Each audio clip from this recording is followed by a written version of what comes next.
নমস্কার বন্ধুরা, cooking talking চ্যানেলে সকল দর্শকবৃন্দকে জানাই স্বাগত। বন্ধুরা, আজ আমি আপনাদের সামনে একটি খুবই সুন্দর সুস্বাদু মিষ্টির রেসিপি নিয়ে এসেছি। দেখুন, রাঙালুর রস ভরা। এর জন্য লাগছে 3টে রাঙালু। এটা প্রেসারে সেদ্ধ করে নিয়ে খোসা ছাড়িয়ে নিলাম। নিয়ে এবার আমি ভালো করে স্ম্যাশ করে নিলাম। হাতের সাহায্যে স্ম্যাশ করে নেব, যাতে একটু গোটা গোটা না থাকে বা দানা দানা না থাকে। ভালো করে স্ম্যাশ করে নিলাম। নিয়ে এবার একটা বাটিতে আমি বড় কাপের 1.5 কাপের মতো ময়দা নিলাম। এটা পরিমাণটা রাঙালুর উপর ডিপেন্ড করছে, কারণ রাঙালু কতটা ময়দা অ্যাবজর্ব করবে তার উপর ডিপেন্ড করছে। এবার নিয়ে নিলাম 1 চিমটি নুন আর হাফ টিস্পুন বেকিং পাউডার। নিয়ে ভালো করে মাখিয়ে নিতে হবে। এবার এতে দিয়ে দেব 1 চামচ চিনি। এটাও ভালো করে মাখিয়ে নিতে হবে শুকনো অবস্থাতে। এবার দিয়ে দিলাম 2 চামচ হোয়াইট অয়েল। হোয়াইট অয়েল দিয়ে ভালো করে মাখিয়ে এবার মেখে রাখা রাঙালুটা এই ময়দার সাথে ভালো করে মেখে একটা ডো তৈরি করতে হবে। ভালো করে দেখুন মাখতে হবে এটা, যাতে সব ময়দাগুলো এই রাঙালু 3টে অ্যাবজর্ব করে নেয়।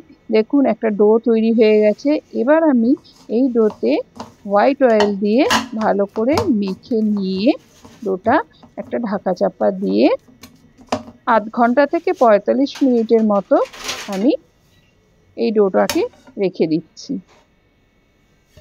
এবার আমি আধ ঘন্টাই রেখেছি। দেখুন কতটা সফট হয়ে গেছে ডোটা। এই ডোটা আবার কিছুক্ষণ ধরে একটু এরম হাত দিয়ে মাখতে হবে, একটু প্রেস করে মাখতে হবে, যাতে ভেতরে হাওয়া না থাকে। আমি প্রায় 5 মিনিটের মতো মেখে নিয়েছি।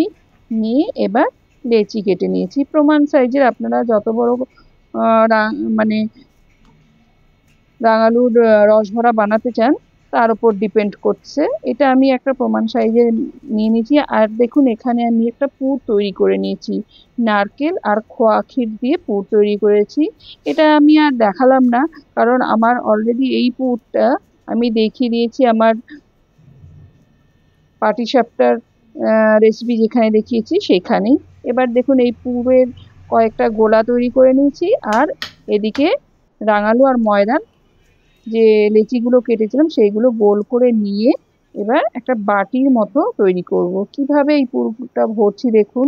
বাটির মতো তৈরি করে এইভাবে মুড়ে দিতে হবে।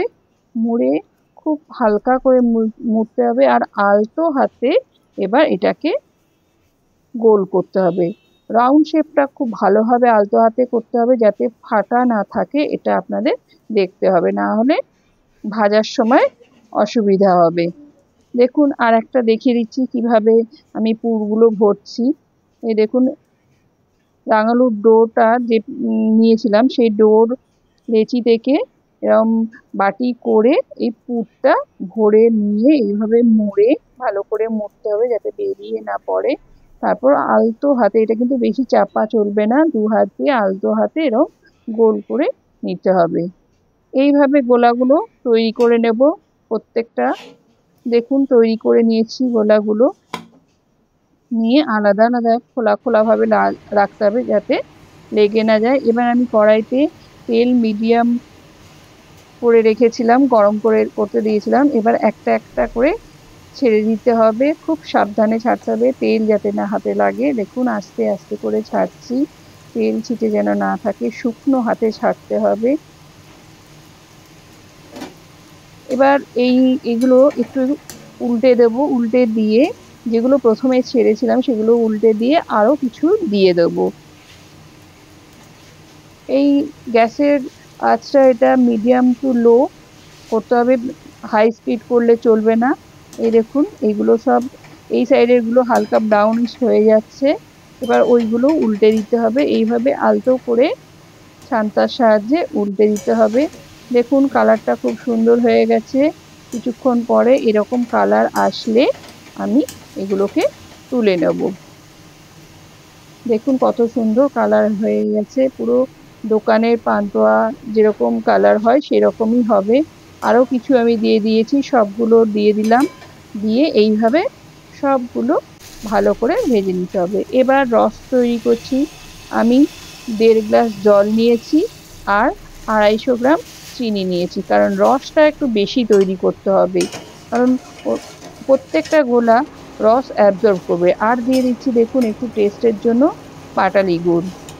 এটা পাটালি গুড়টা অপশনাল, আপনারা নাও দিতে পারেন, কিন্তু আমি একটু যাতে ভালো টেস্ট হয়, শীতের মিষ্টি, শীতের সময় পাটালি গুড় আছে, এই জন্য পাটালি গুড়ের দিয়ে রসটা তৈরি করলাম, যাতে টেস্টটা আরো ভালো আসে। এবার আমি দেখুন প্রত্যেকটা পিস এইভাবে দিয়ে দিলাম।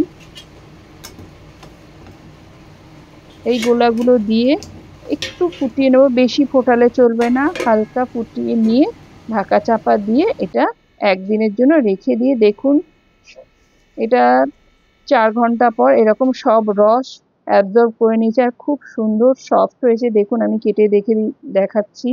বন্ধুরা, কেমন লাগলো রেসিপিটা অবশ্যই জানাবেন। এই দেখুন ভেতরটা খুবই সফট হয়েছে আর খুবই সুস্বাদু হয়।